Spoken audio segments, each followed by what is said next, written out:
Bismillahirrahmanirrahim. Gimana caranya biar kita selalu tenang menghadapi masalah? Biar tenang ketika kita tahu nilai kita kayaknya anjlok. Biar tenang pas kita tahu judul kita ditolak. Lamaran juga sama, di hari yang sama lagi tuh. Pagi judul ditolak, malam lamaran ditolak. Selama Allah nggak nolak kita kan masih aman nih. Karena apa yang di sisi Allah lebih baik. Gimana caranya kita biar nggak panikan ketika ada masalah? Walaupun sedih, itu fitrah manusia sedih. Cuman ada yang sedihnya wajar, ada yang sedihnya sampai berlarut-larut atau putus asa. Bentuk keputusasaannya macam-macam. Ada yang putus asa dengan bunuh diri, loncat dari jembatan, ternyata nggak meninggal, gagal bunuh diri gitu kan. Ada yang putus asanya dengan cara ngelakuin perbuatan dosa, kayak mencuri atau udahlah saya mah nggak mau peduli lagi dengan hal haram, yang penting saya ambil aja semua proyek gitu. Nah ini putus asa. Ada yang putus asa dengan nggak mau lagi bertaubat. Dia ngerasa aduh kayaknya saya nggak pernah nasuhan nih taubatnya. Taubat ulangi lagi, taubat ulangi lagi. Kenapa kita berputus asa minta ampun ke Allah, padahal Allah nggak pernah putus asa mengampuni kita? Kan aneh nih. Allah tuh nggak pernah putus asa mengampuni kita, nggak pernah bosan menerima taubat kita. Allah nggak pernah bilang lo datang ntar pasti besok buat lagi, enggak. Padahal Allah maha tahu kita mungkin besok masih ngelakuin dosa yang sama. Asal kita datang, Allah langsung terima. Seolah-olah Allah tuh kayak husnuzon banget sama kita.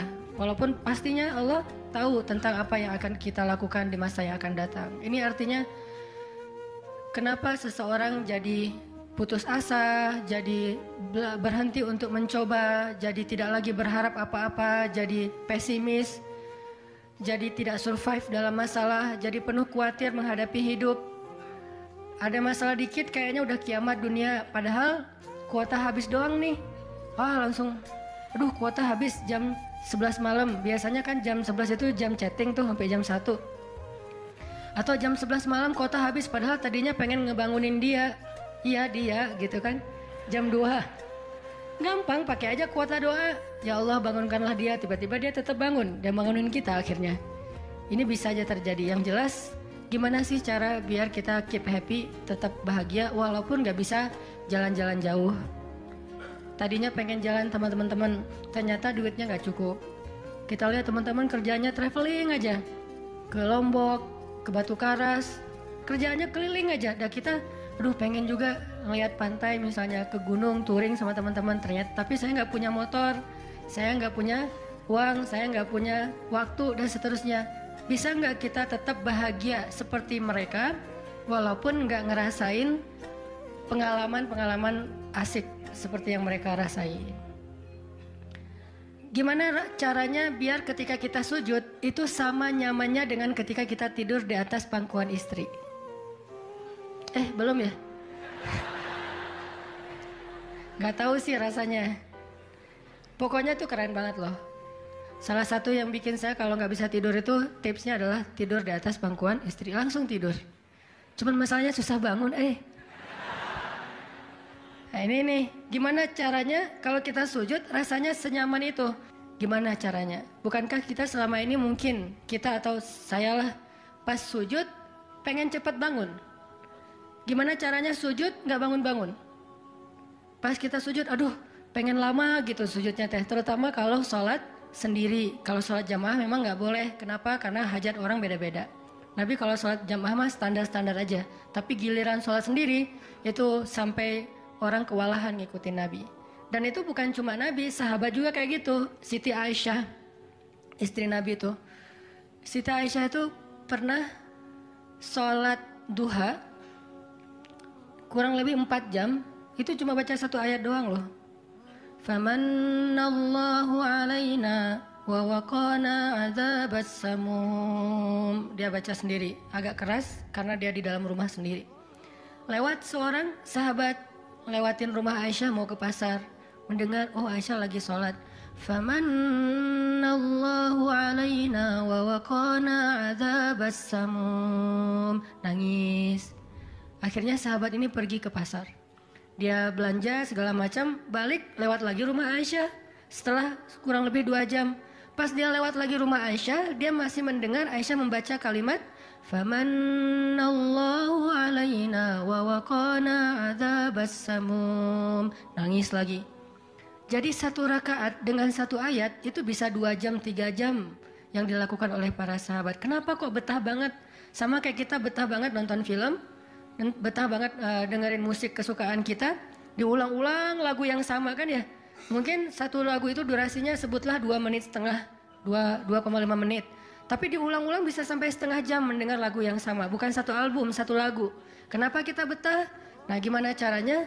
Kita juga dapat kebetahan kayak gitu ketika dengerin bacaan Al-Quran, ketika kita membaca Al-Quran sendiri, ketika kita sholat. Sampai ada istri Nabi sholat sambil ngikat badannya di dinding. Jadi dia bikin tali ke dinding gitu, terus dia ikat badannya, sehingga kalau dia udah gak kuat lagi, dia bersandar dengan ikatan tali di badannya, saking lamanya berdiri sholat. Coba bayangin, berarti kan semalaman tuh. Kalau udah gak kuat, dia berdiri itu sambil badannya keikat di tali. Dan Nabi melihat itu menangis karena melihat kesungguh-sungguhan para sahabat dan sahabiat dalam beribadah kepada Allah. Dan itu bukan paksaan siapapun. Nabi gak pernah maksa kayak gitu. Mereka sendiri berinisiatif. Jadi tutorialnya dibikin sendiri gitu. Duh, saya sholat kalau malam-malam kayak gini jadi agak gak kuat. Atau saya lagi sakit nih, lagi lemes nih, lagi kurang makan. Ya udah deh, agar tetap bisa berdiri, dia ikat tali, dia ikat ke badannya, terus berdirinya kayak orang-orang setengah sadar gitu.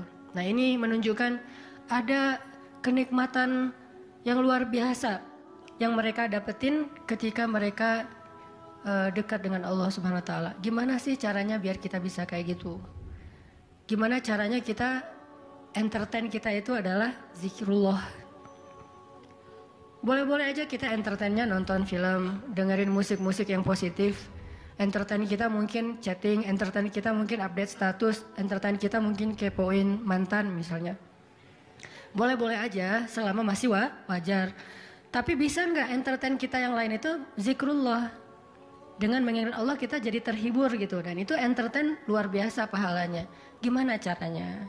Ini yang kita pengen belajar malam ini, sehingga kita bisa tetap happy walaupun dalam keadaan tadi akhir bulan, dalam keadaan habis diputusin, dalam keadaan ditolak, dalam keadaan bingung, galau, segala macam termasuk habis pulsa. Tetap bisa happy. Pas telepon, pulsa Anda tidak mencukupi. Masya Allah, gitu. Senyum gitu ya. Bukan, mana nih apa panik, biasa aja. Nah, ini kita perlu belajar. Saya juga merasa butuh mempelajari lagi gimana caranya biar bisa ngerasain itu. Dan nasihatnya bukan dari saya, karena saya juga masih belajar, belum istiqomah amat nih. Tapi nasihatnya dari para ulama yang diambil dari ayat Al-Quran dan hadis-hadis Rasulullah SAW.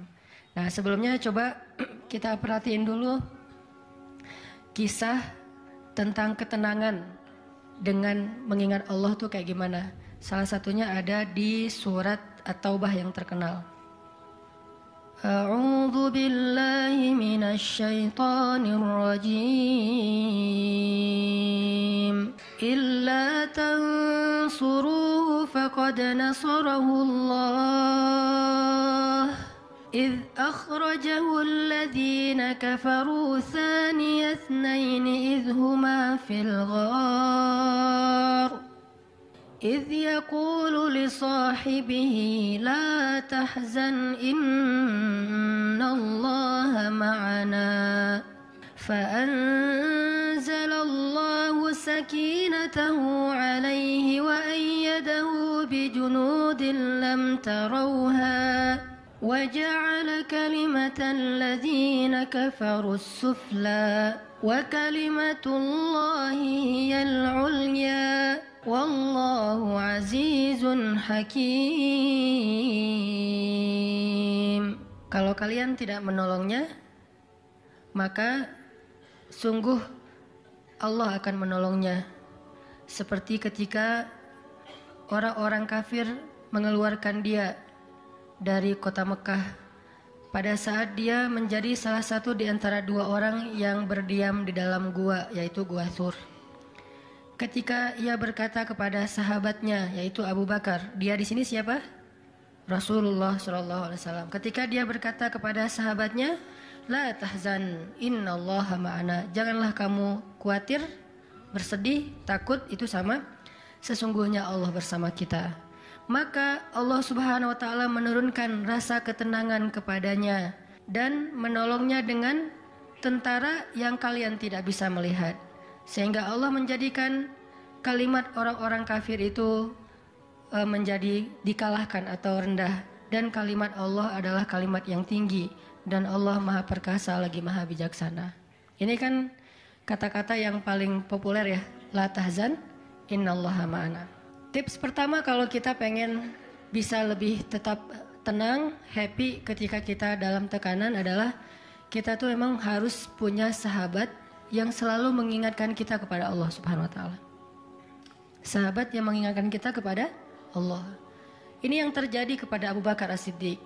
Sekelas Abu Bakar yang imannya sampai ke derajat Siddiq, bukan cuma mukmin loh, Siddiqun. Kan ada mukmin, ada muttaqin, ada siddiqin. Ini udah derajatnya Siddiq. Arti Siddiq itu udah nggak ada lagi keraguan di hatinya. Udah nggak ada lagi masalah sedikit pun. Ketika orang-orang ragu, Abu Bakar tetap yakin.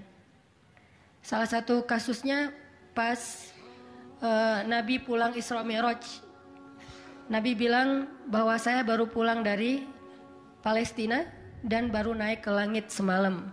Diberitakan ini kepada orang-orang kafir Quraisy, tapi orang-orang kafir Quraisy nggak percaya.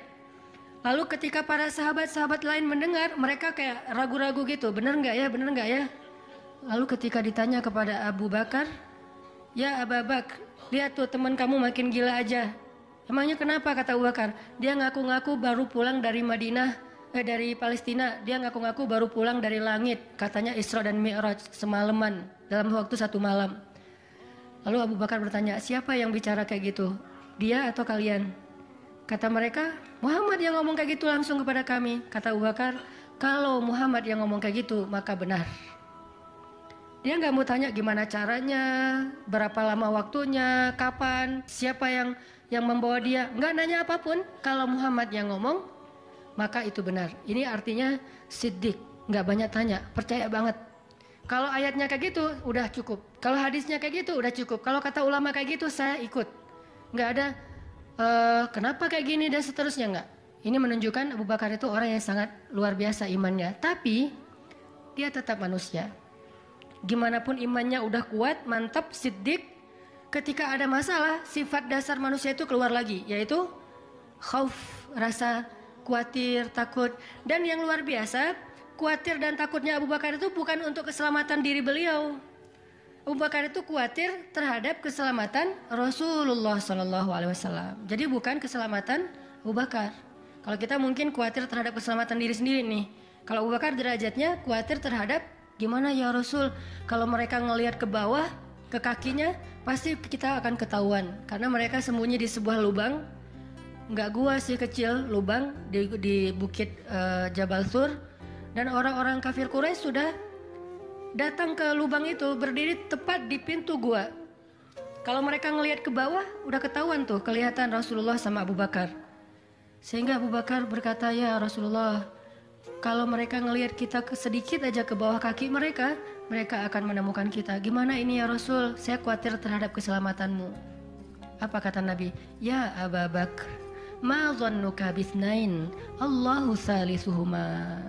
Wahai Abu Bakar, kenapa kamu pikir kita cuma berdua? Allah yang ketiga di antara kita. Baru la tahzan, innallaha ma'ana. Jangan khawatir, Allah bersama kita. Kata-kata ini kalau diucapkan oleh orang solih pada waktu yang tepat ketika kita ngalamin satu masalah besar, itu akan luar biasa memberikan efek ketenangan buat kita. Tapi waktu yang tepat. Kalau normal-normal aja kayaknya agak-agak kurang ngaruh nih. Makanya kata-kata kayak gini itu timingnya tuh harus pas. Dan yang mengatakan orang yang memang punya aura kesolehan yang luar biasa. Sekelas Rasulullah kurang apa?